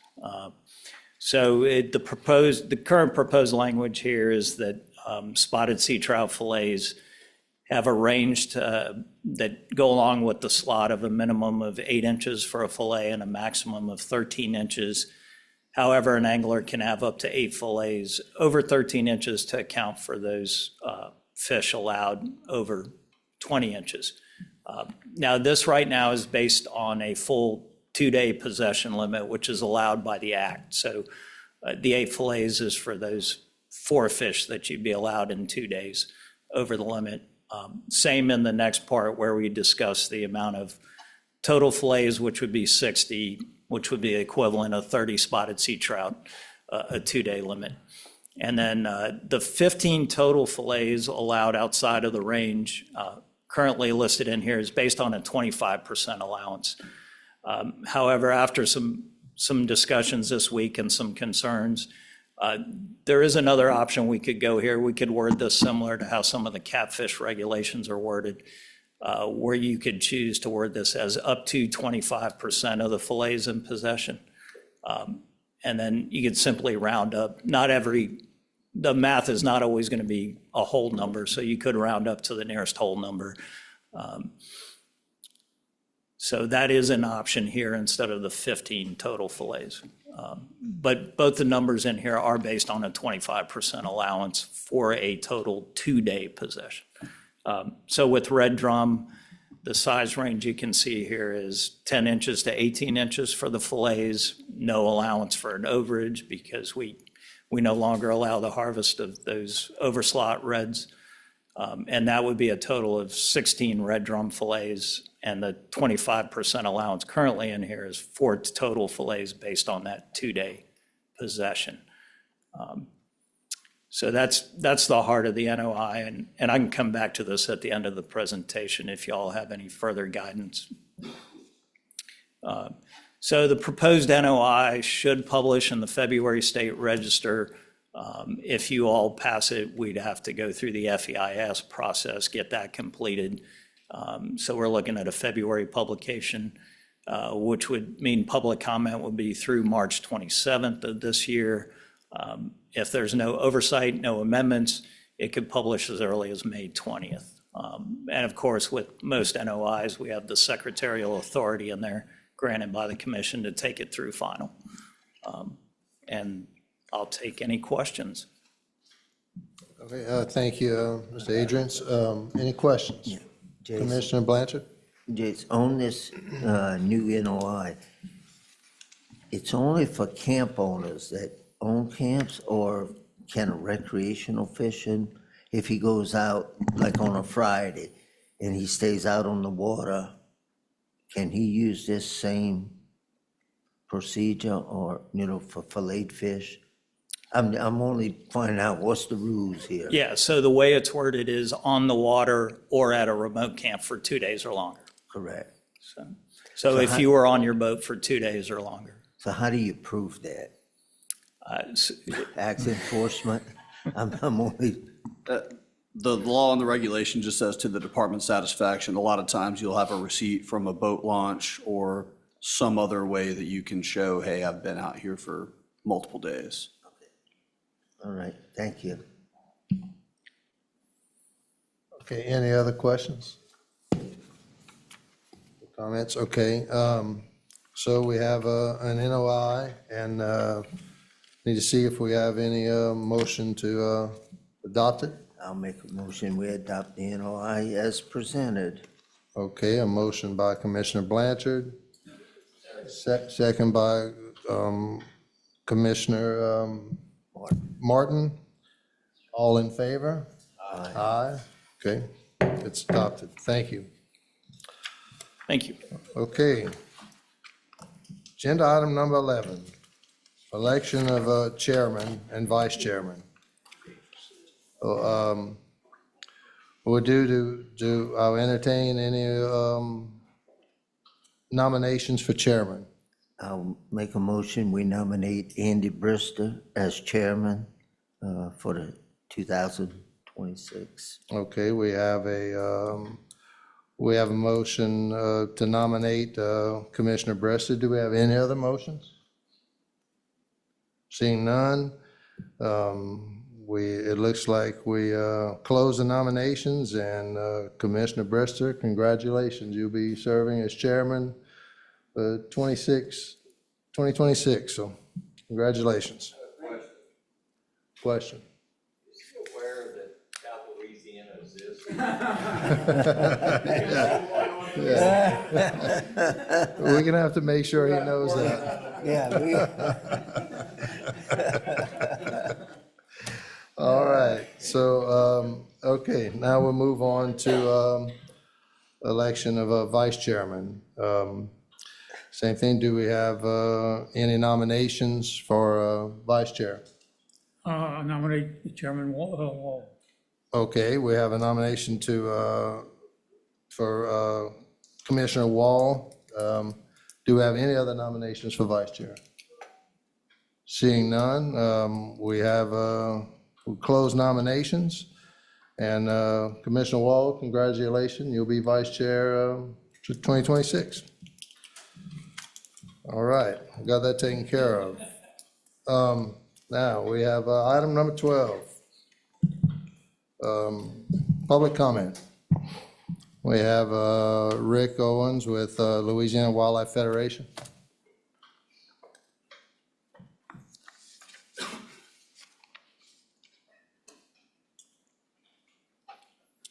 Good morning, Commissioners. Rick Owens. I represent the Louisiana Wildlife Federation. Briefly, we recently had an opportunity to have a conversation with Secretary Bosworth, and as a result of that conversation, we took some information back to our executive board, and they voted to pledge $2,500 to the existing black bear reward for the bear that was killed illegally. So we would just like to announce that. We'll work with the staff to have that added, and the Federation supports the management of the black bear, and we'd like to contribute. Mr. Owens, thank you very much for that generous donation, and we appreciate all the work that the foundation, that the Federation does. Thank you. Thank you. Any comments or questions? Okay, we have George Barish. Give it a try. Barisic. Barisic. There you go. Barisic. There we go. There we go. Be the last time I have to try all that. Never say last. Good morning and Happy New Year, gentlemen. I just Good want to morning. take Thank the opportunity to report to the commission on the 3-day oyster season that y'all gave us earlier this year. I want to thank the department and commission for allowing the use of the resource. I was able to get a load of seed stock each day. It had been several years since we allowed even a limited bedding fishery. My wife and kids asked me, why the hell would I want to put myself through this? It's been like 6 years, and I shovel. I don't pump. I shovel back because you get about a 95% survival rate compared to about a 40 to 50% when you pump on. And I said, because I can. You know, they don't tell how long I'll be able to do this. Back in the day before the oil spills, unwarranted freshwater diversions, numerous spillway openings, the season would run from 2 days after Labor Day to April 31st. Do you understand? 6.5, 7 months of oyster production. This is how bad the resource has been depleted for numerous reasons. Okay, nobody to blame. Prior to the BP spill, the uncontrolled flow of the Carnarvon freshwater diversion, the blowout of Mardi Gras Pass, and the Black Bay oyster area was one of the most prolific oyster estuaries in the world. We'd catch oysters for 6 or 7 months. Now it's virtually non-productive. Now, there is some programs that the state's doing, putting some rock out in certain areas, and it's working. And I've seen some people harvest in Morgan Harbor area. I don't think we can put Black Bay back into production until you do something about Mardi Gras Pass. But as long as I'm alive, I remain available if you have any questions on what may be done to restore and protect our resources. But thank y'all once again. I appreciate it. You take care. Welcome. Thank you, sir. Thank you. Okay, and just a reminder, we'll limit comments to 3 minutes. Next, we have Curtis Marcello.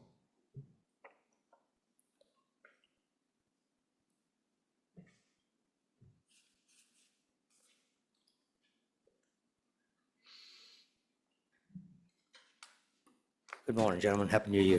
Happy New Thank Year. you all for allowing me to speak. Tarpon was once abundant in Louisiana waters, so much so that the first rodeo in the United States is the Grand Island National Tarpon Rodeo. Tarpon were once caught from one end of the state to the other. Fishing rodeos had a bull red fish division also. Forage fish were abundant. Southwest Louisiana used to harvest tarpon, lots of tarpon. Cameron had a tarpon club, tarpon tournament, and the local high school mascot is a tarpon. If you look around South Louisiana, the mascot for a lot of schools, a tarpon. Tarpon were very abundant in our state. Well, pogie are abundant. Numerous studies have proven that pogie are not overfished.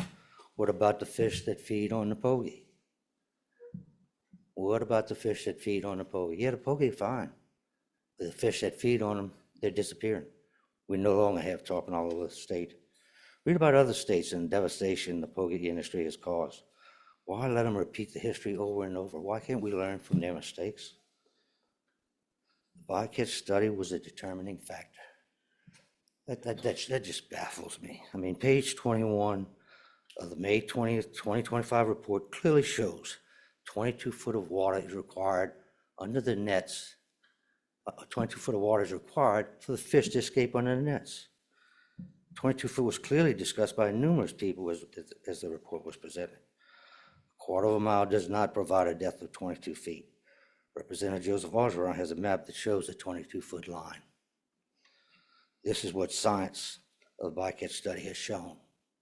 But I'd like to ask Mr. Chairman, could you please show me anything in the bycatch study showing support for a quarter-mile buffer zone after I finish my presentation? With anything, please.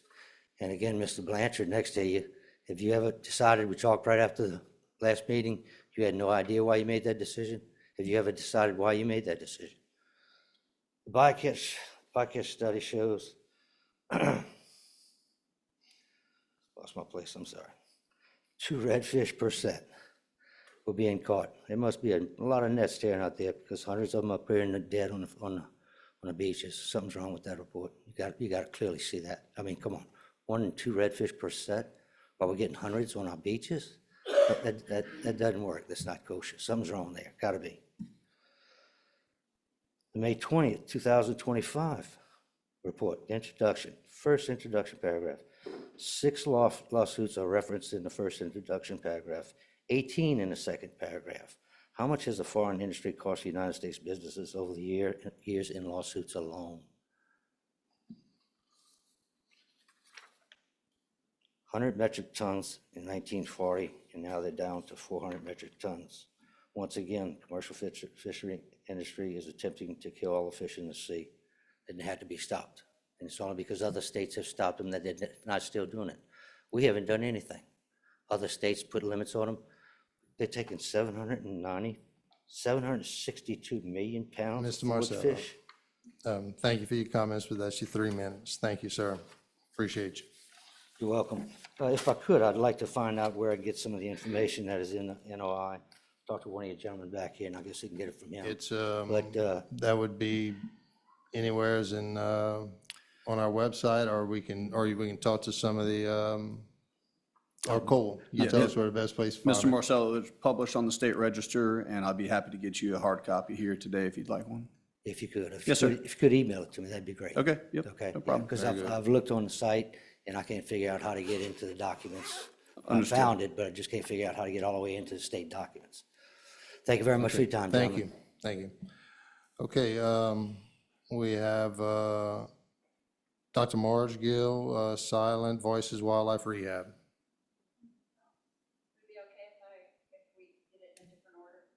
Oh, okay. Okay, let's do Miss Leah first. Morning, Commissioners. Congratulations, Mr. Brister and Mr. Wall. In January of 2024, the Louisiana legislature mandated that a class should be offered to the public so that they could become rehabbers. That class was supposed to be online January of 2025. Didn't happen. We attended a commission meeting to air our grievances. Y'all listened to us. You asked us to meet with Jeff and Bradley. We did. We had a wonderful meeting with them. We came to some agreements. Some we did not, that now we're going to have to revisit since we've now, 4 years, we don't have a class. We came back to the commission meeting, told y'all what had transpired. Y'all asked us to please be patient, that the class you were assured would be online January the 1st, 2026. Classes, so we get up on January the 5th, Monday, yesterday. I pull up the website, no class. I email Bradley. Bradley, can you help me navigate the website? We've got 17 people, subs that have been waiting 2 years to take this test. His reply to me, it's under production. I'll admit, I went freaking ballistic. And my response to him was, are you freaking kidding me? This is 2 years. Then I said, we need to meet with Jeff and you again. This has gotten crazy. Jeff calls me at 2:15 yesterday afternoon. Leah, what's wrong? And I went, I'll tell you what's wrong. Where is the class? It was supposed to be online January of 2025. Y'all asked us to be patient. We have been extremely patient. It is now January of 2026. Still don't have a class online. Jeff goes, well, you know, if they're really anxious to take a class, they can take the IWRC. The IWRC class is $450. Y'all's class is supposed to be free. And if you Google, even not on your website, it says the class will be free. I'd be glad to give you a copy of this. I guess the bottom line and why I'm here again today is to ask y'all a simple question, and I'd like an honest answer. Are you just opposed to us rehabbing? I don't believe anyone's opposed, but. Why is everything so difficult then? 4 years, gentlemen, no class. And I'm sorry I'm getting upset, but when I am ticked off, this is what I do.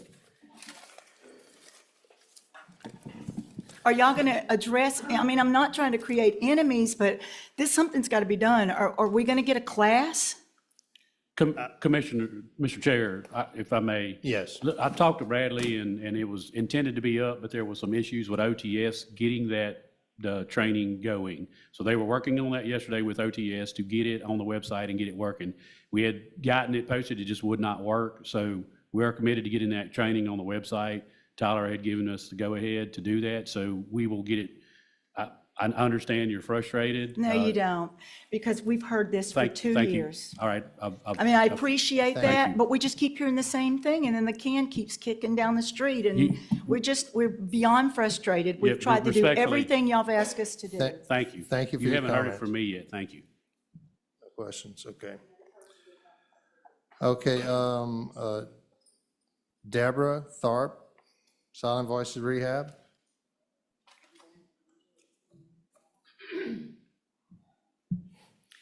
Dynamite comes in small packages. Good morning, gentlemen. My name is Deborah Tharp. I am a retired cartographer, teacher, and environmental specialist in riparian corridors. My passion now is working with a great group of dedicated people in an effort to help our native wildlife and the people of Louisiana to live their best lives. In the last 5 years, I have been able to increase my knowledge of our native wildlife exponentially by hours of careful observation and hands-on experience with some great teachers, the licensed rehabbers, and our knowledgeable vet with Silent Voices Wildlife Rehabilitation. The reason I'm speaking today is to hopefully help us all to move forward on some items that will benefit everyone, fish and wildlife included. This department has a current initiative to facilitate getting not just hunters, but regular citizens out into the great outdoors. It's a move to get people involved in experiencing the wildlife the state has to offer. A move to get them outdoors as families, to connect them to our native wildlife in the hope of promoting health and wellness for all.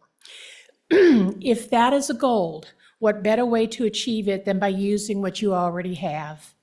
There is a contingent of educated, experienced wildlife rehabbers here who want nothing more than to work with you toward that end. We are highly capable of fostering goodwill with the public by helping them understand what they can see and experience almost anywhere in the state. We can educate them in what it takes to have a healthy population of wild animals and what they can do to help. People want to help, but they need to know the right way to do it. People find injured and orphaned wildlife every day. We get the calls to prove it. They need and want to know the proper ways to deal with them. It gives them a stake in preserving our wild places, and it's the right thing to do. We are here. We are educated and experienced. It costs you nothing. We pay our own way. We even police our own groups to make sure we follow the rules. In February of this year, we, Silent Voices, are hosting here in Baton Rouge the National Wildlife Rehabilitation Symposium with over 400 attendees from all over the nation and the world. This is a national and internationally well-known organization. We work very closely with them on all manner of topics. Wildlife and Fisheries follows many of their guidelines. They trust us. So, why does it seem so hard for wildlife and fisheries to support our endeavors, but so easy to make more obstacles and restrictions on us when we are doing the right thing? It makes no good sense that I can see. I sincerely hope that the issues we have brought here in the past will see the light of day before our wild things pay a price they can't afford. Thank you very much for your time. Thank you very much. Okay, Dr. Marge Gill, Silent Voices Wildlife Rehab.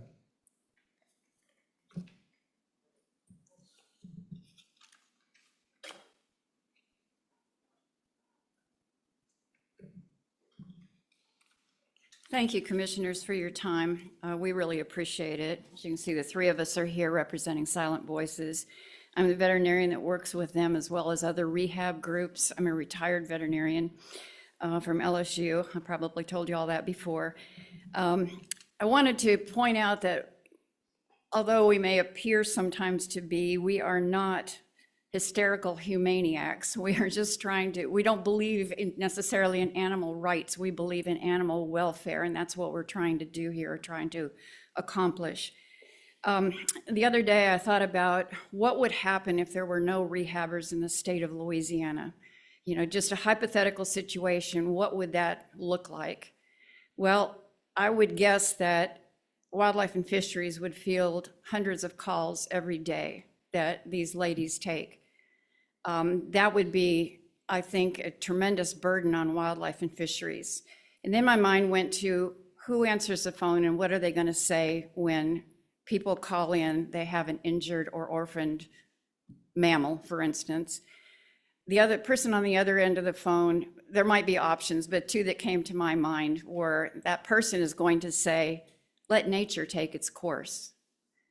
We get that all the time from people that finally get a hold of us. They say they have called Wildlife and Fisheries and we're told to let nature take its course. That is absolutely inappropriate. The other option would be that wildlife agents would go out in the field and take care of the situation, which would probably be humane euthanasia, I'm assuming. And maybe there are other options, but these are the two that I thought of. That's inconceivable for wildlife agents to have to do that. And they certainly are not able to rehab. Am I correct about that? I believe they're not rehabbers. So that would put a tremendous burden on Wildlife and Fisheries. So that was my hypothetical, just, a thought about what we do and what we might mean to you and the importance of our groups. It's estimated that probably 98% of wildlife that are found orphaned or injured are due to humans, human intervention, whether that's an animal that's hit by a car or a truck found on the road, or an animal that falls from a tree. That could be a bird or a mammal that falls from a tree that's being felled by tree cutters. So we create these situations. Humans create these situations. We need to clean up these situations. We need to take responsibility for injured and orphaned wildlife because most of the time we create that situation. We need to clean up our mistakes. As Deborah said, we cost nothing to Wildlife and Fisheries but a little bit of time, your time. And what I would like to request, and I think that they would agree with me, I'm probably leaving things out, but number one is that we would ask of you to review and finalize the rules and regulations for the wildlife groups, the wildlife rehabbers. We started this back in July, I believe. Bradley did a lot of work on this. He did most. Your 3 minutes up, and we thank you, and thank you for your comments. Can I state my request of the commission, please? Sure, go ahead. Okay, I'm sorry it's taking more time, but I will make a point that we are almost never on the agenda. So one thing we would like would be to be included when it's appropriate on the agenda. I know that's something that Bradley cannot request, we've been told. Okay, so one request would be that we get started, or that y'all get started on reviewing and finalizing these regulations and rules. I looked at how many pages are included in that, and I think it's only 8 pages. It seems inconceivable to me that it would take a year to go through that and finalize that, because Bradley has done most of the groundwork.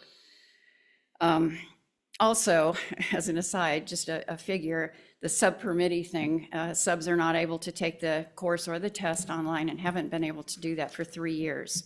I think all of these you have brought up in the past correctly or not? I'm just. Yeah, I just wanted. How many items do you have? Pardon me? How many items do you have? Well, this is the last one. Okay, all right, no problem. Thank you. I'm sorry, but this is important. We feel important. We don't feel important here, but we feel important in what we do. I figure there, in just our group, I believe there are 5 licensed rehabbers.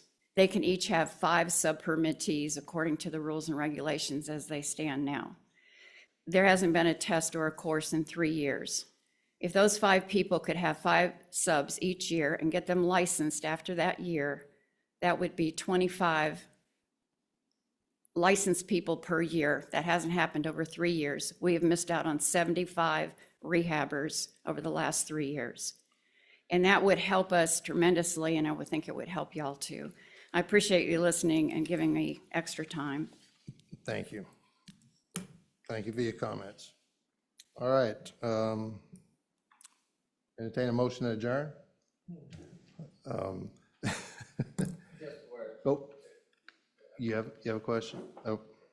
Comment. Are we confident that this will be online before the Baton Rouge event.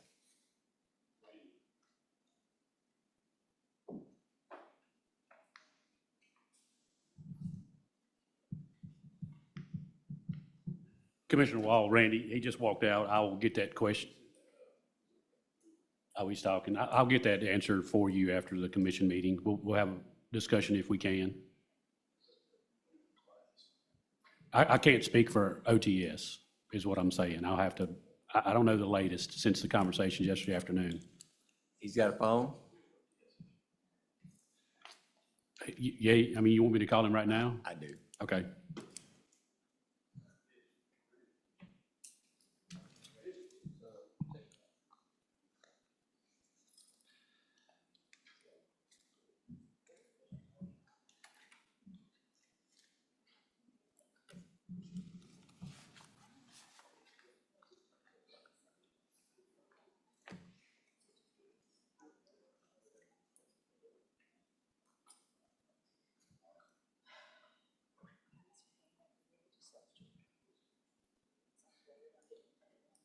Sorry, I didn't realize.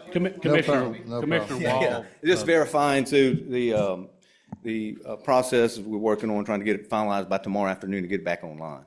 I know there was a blind link that was posted, but there's a couple audio-visual things they're working on, and to get it back in the format that way they can get it back online. So we have an employee driving up here this afternoon to get with Joel, just making sure his schedule was clear to get that back on. So it should be tomorrow evening. Thank That's you, the plan. Randy. Yep. Commissioner Wall, you good? Okay, we have a motion by Commissioner Martin to adjourn, second by Commissioner Walker. All in favor? Meeting adjourned. Thank you.